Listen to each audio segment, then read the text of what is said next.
church. Good morning, friends. Hello. Good morning, good morning. How are we? It's really early. I mean, not really. But for a Sunday morning, it's kind of early. It's earlier than our normal. Mm-hmm. Yeah. Jay is getting ready to join me. This is the Triple J Show. Jay, Jamie, and Jesus. Hello, hello. I'm the J part of that group there. Part of the transaction? Yeah, that's what I was saying. So as he throws it to the group, we will just wait for him to throw that to the group and maybe some people hop on. I think we have one viewer this morning. Mm-hmm. Morning, Verna. Oh, Verna! I meant my mom. My mom is supposed to hop on too. I don't know about your mom. Good morning. Hey, Verna. So this morning, we are going to talk about the importance of our stories. Yeah. Let's do that. What does God do in our stories? That's what we're going to talk about this morning. We are studying the book of Galatians. This morning, we will be talking about Galatians 1:11 through 24. It's a big chunk, but it is mainly Paul's story. It's about Paul and who he is and why he has the authority to write Galatians. Yeah. What are you doing? I'm trying to make it go to our Facebook page, and I hate Facebook because it's stupid and they change everything every 5 minutes. So one day it's over here, and the next day it's over there, and one day you do this, and the next day you do that. And unless you're 14 years old and live on Facebook, you have no idea. 14-year-olds don't live on Facebook. 14-year-olds. 14-year-olds live on. What is Mark that? Zuckerberg right in the head. What is that thing that they live on? Instagram. No, they don't even. 14-year-olds not on Snapchat. Snapchat. No. Yeah. What's the thing that Emily watches all the time? Oh, TikTok is the new thing. Yeah, but Trump hates. Right. Well, and for a reason. We shouldn't be watching that. We try to tell our children not to do that one, but I think that's what they want to do. They don't listen to us. They don't. Children.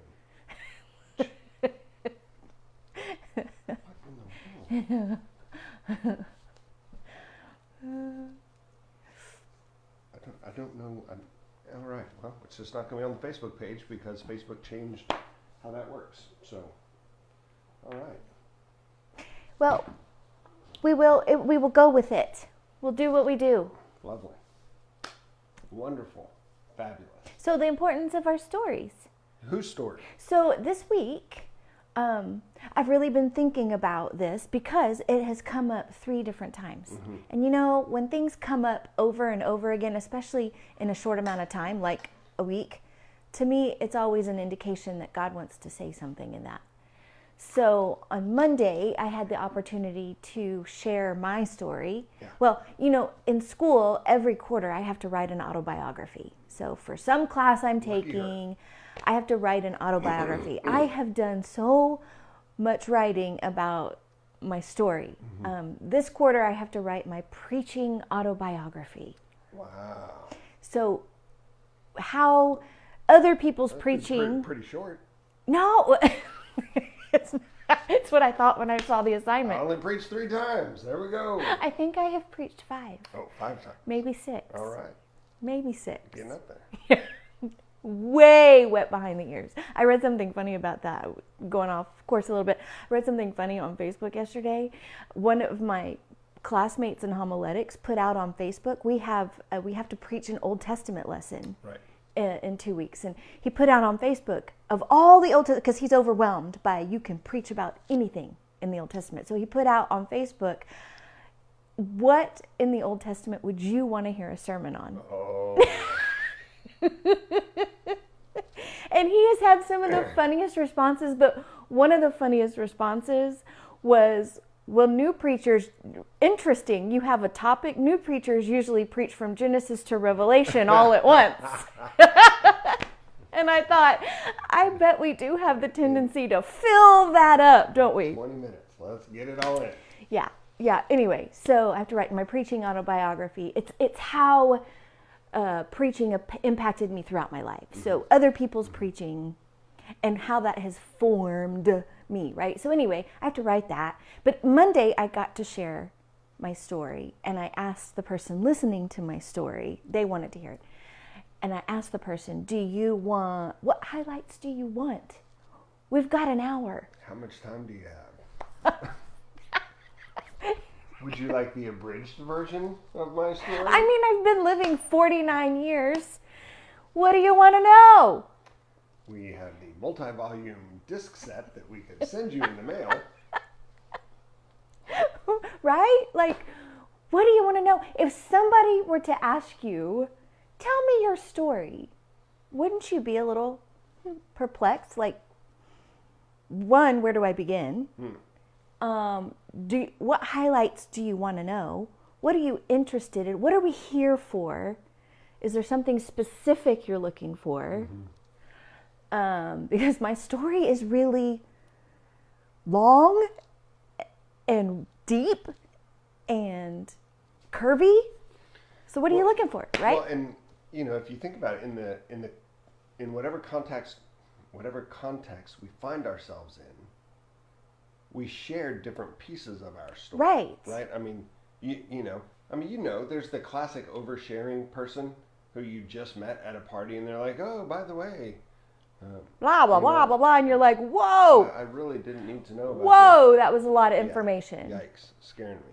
Yeah. And then you've got the people on the other side who you've known for 15 years, and you realize, I don't really know anything about you at all. Nothing. Yeah. Not a bit. Yeah. And maybe in a sports context, if you're at a Little League game with somebody, then that might open itself up to sports and activities and things like that. So you kind of share some of those stories. And yet, if you're in a business setting, then maybe you're talking more about your resume and your you're saying that and your business the context matters. The context, that also came up this week.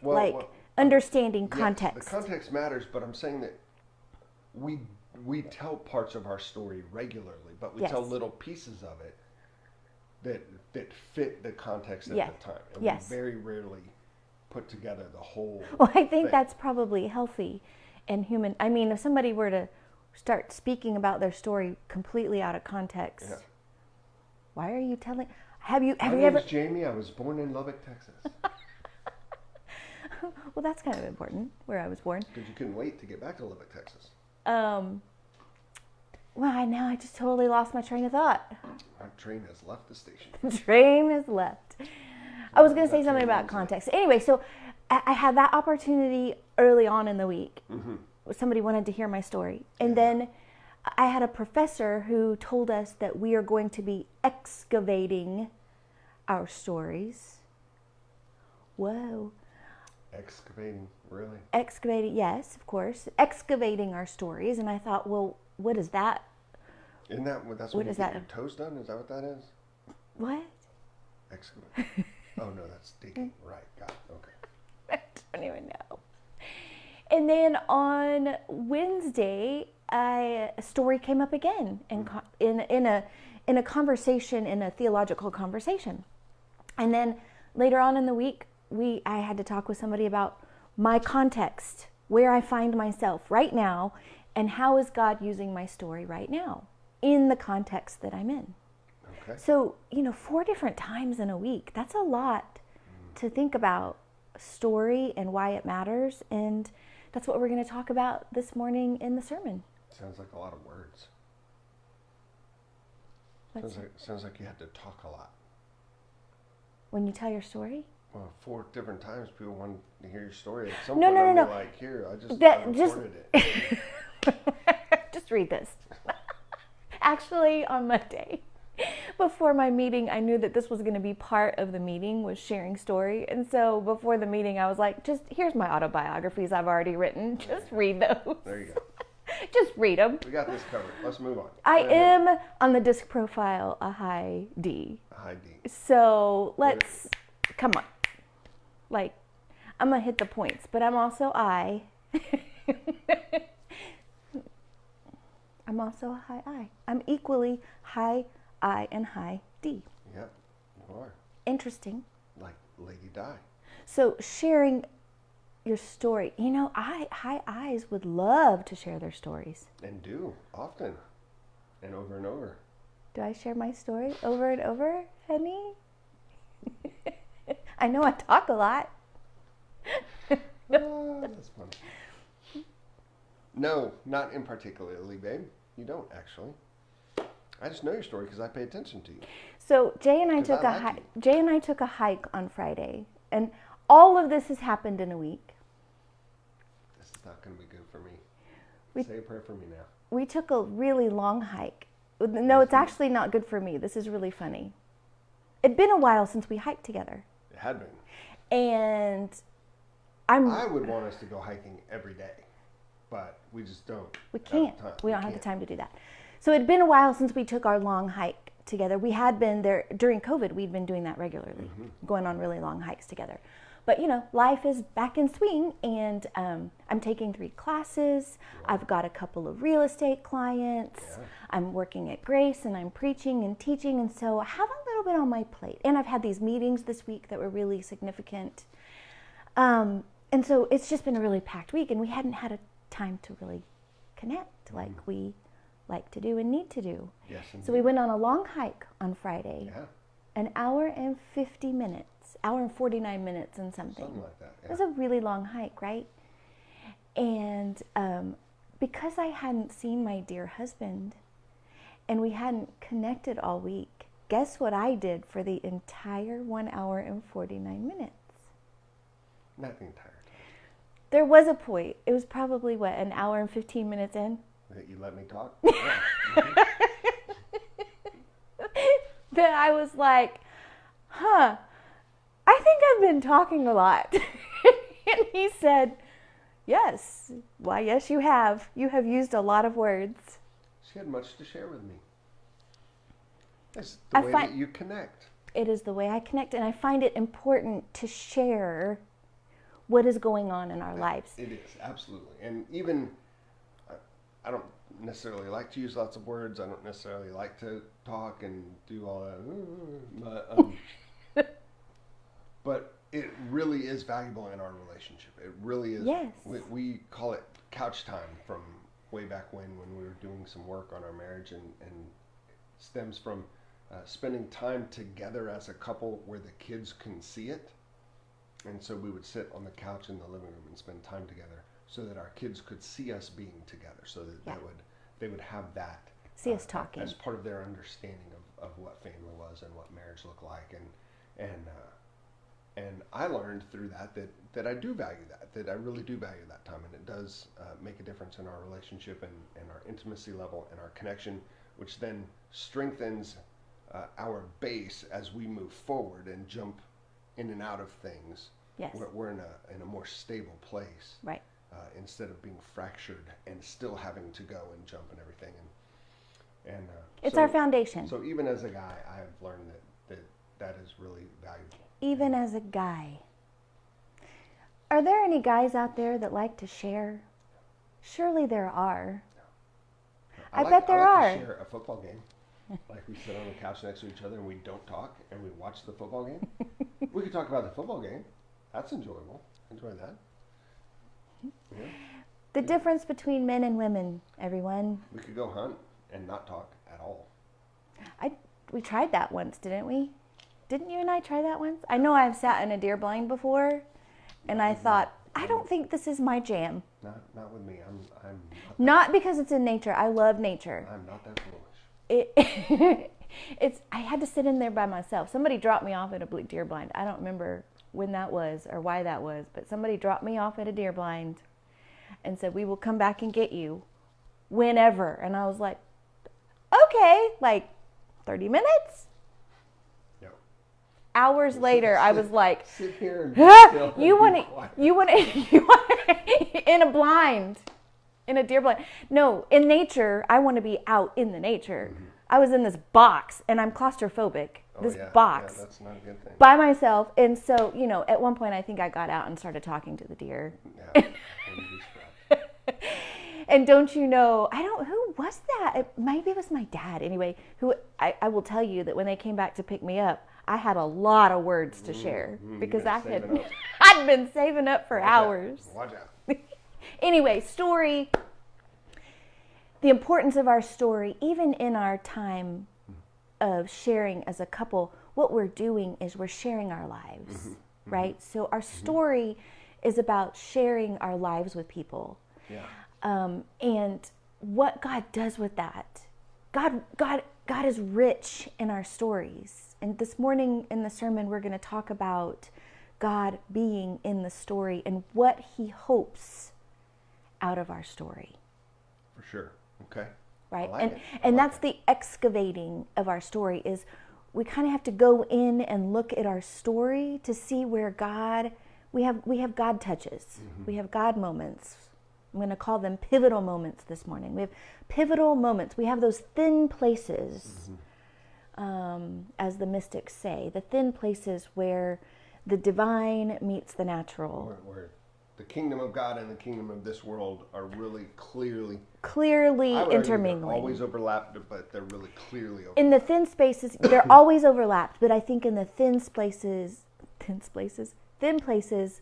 we know it. Yeah, We recognize it, we feel it, we know it. It is a time when we are like, God is real. Yeah. I can't explain it, but I know God is real. So Jamie, what if I were to say to you, well, I don't really have a story. I mean, everybody has a story. I grew up, I went to college, I got married. Yeah, I know. You know what? I can remember my first autobiography when they were like, just hit the highlights. And I was like, what do you want to know? I don't have a story. But the more you write down your story, I take it by segments of your life. So, like 0 to 6. Where were you born? What were your parents like? Where did you live? So the birth narrative. Like your birth, your young Caesar Augustus toddler self. Yeah, like toddler self, and then you take 7 to 12 elementary school, or 7 to 11, and you take elementary school, and you think about really formational times in your life in elementary school, and I was like, I don't remember anything from, but sit there and be quiet. Yeah, going to see Star Wars. I can remember going to see Star Wars. Yeah. On the big screen. Yeah, I loved it. When it came out.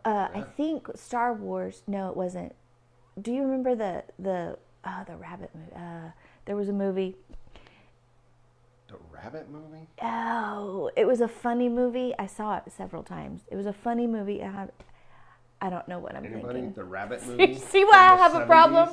See why I have a problem telling my story? The funny rabbit movie from the 70s. Now, here's the thing. What this movie is really going to end up being about is a woman who rides a horse. And somehow she's going to have... It's the rabbit movie. No, it was my first time of eating buttered popcorn in the movie theater. And I asked for extra butter, and I ate the whole thing. How'd that work out for you? Made me sick. And it was probably... I only started eating butter on popcorn again, fairly recently. Like, maybe in the last 8 or 9 years, I started eating butter on popcorn again, and I don't eat it very often because it does make me sick. Like, it just makes me sick. Because it's not butter. You know that, right? Well, it's oil, but just even butter on whatever. I ate too much of it, made me sick. Blah, can't stand I don't even like the smell of buttered popcorn. I don't think I've ever heard that story. Yes, you have, because you used to ask me why I didn't want butter on my popcorn. He doesn't remember my story. That happens too, doesn't it? Because really, what's important about that story? Not much. Except that I don't eat butter on my popcorn.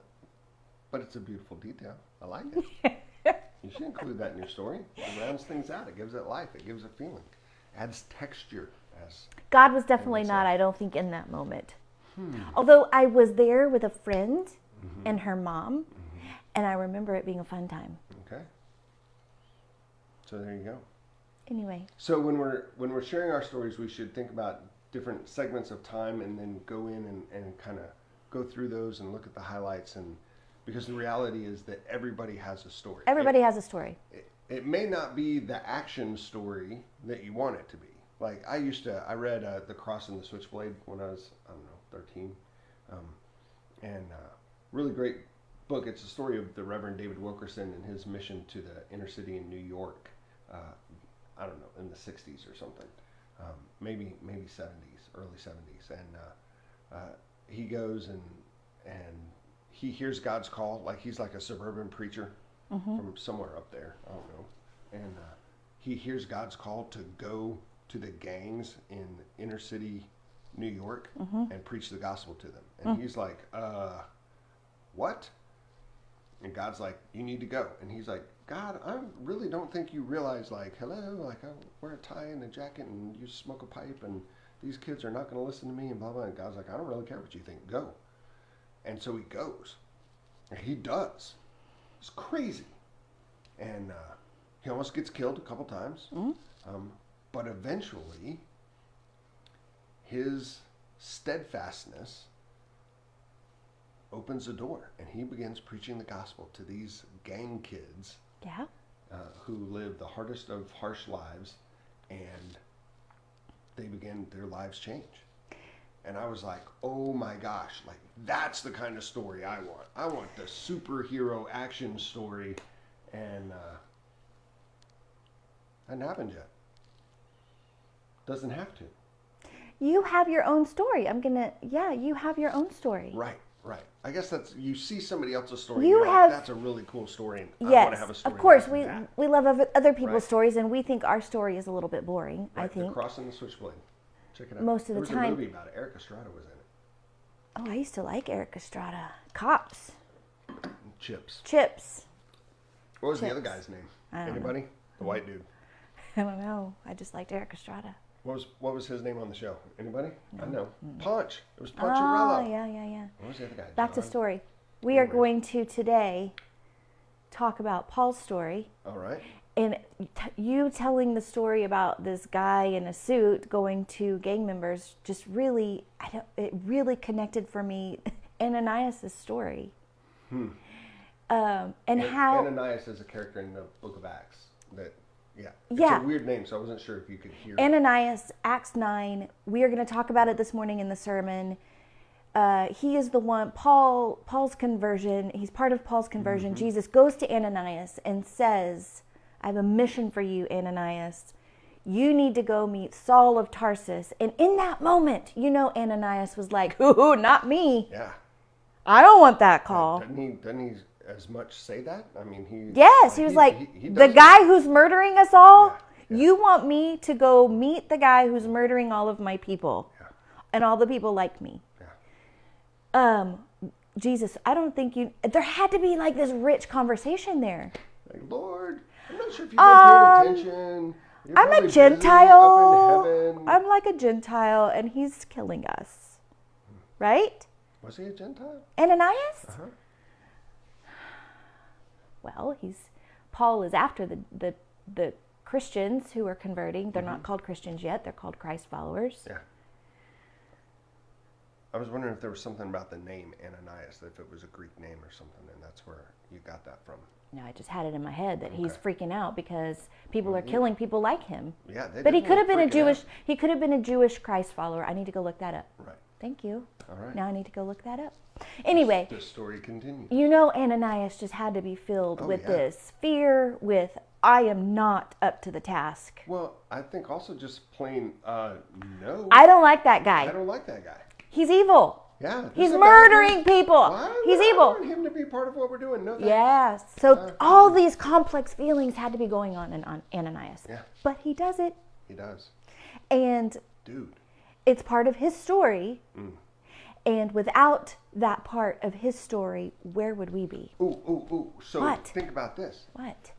How big of a part of Ananias' story is that?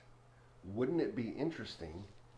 I mean, that's the only thing that we read about Ananias in the Book of Acts, right? We don't really get a lot about Ananias. So what if that's just really not that big of a deal in his story? What if Ananias is like, yeah, I went and told that guy Paul because Jesus told me to, but really, I mean, I would think it would be a big deal, but what if it's not? Because he didn't know how big it was? Right. What if for Ananias, this was just one more thing that he did because God was leading him? Because he was so faithful? Right. I mean, he does have a conversation with Jesus, so we know that he wrestles with it. Huge thing, right? Yeah. But what if in Ananias' life it's not? What if in your life there are I see where you're going. Instances that you think, yeah, that's important, but you don't think it's this huge mountainous deal. But later, in hindsight, you can look back, or maybe God will show you. And maybe not. Say, maybe God never right. shows you. Maybe God never showed Ananias. I think probably he did, because well, maybe not until he got to heaven. Paul's ministry went from that place. Yeah, but we don't know what happened to Ananias. Maybe, right, true. Maybe we don't know how Ananias saw that play out. And right. if he didn't see that play out, then he may have thought that was he might have moved to Greenwood. Pretty insignificant thing. But if he did see it play out, he was fortunate enough to see. But are we ever, do we ever say, look what God did through me? I think we rarely give that credit to what God has done through us, because we don't see it a lot of times. And so, for sure. It's just really important. Our story. I just thought that was interesting. Yes, but like without Ananias, where would we be? Paul, but no Paul, no Galatians, no Corinthians, no sermon this morning. Romans. Jamie would just stand up there and wave at you. Would we even be here? Because Paul was the one who missioned to the people like us. Come on, yeah. Would we even be here? We're going to talk about it in the sermon. We Gentiles. I'm just going to give you my sermon now. No, don't give it all away. It's the danger, right? You've been laughing at me for months now, and I'm like, I really don't want to go there, because that's point number 2, and now I'm not going to have anything to talk about.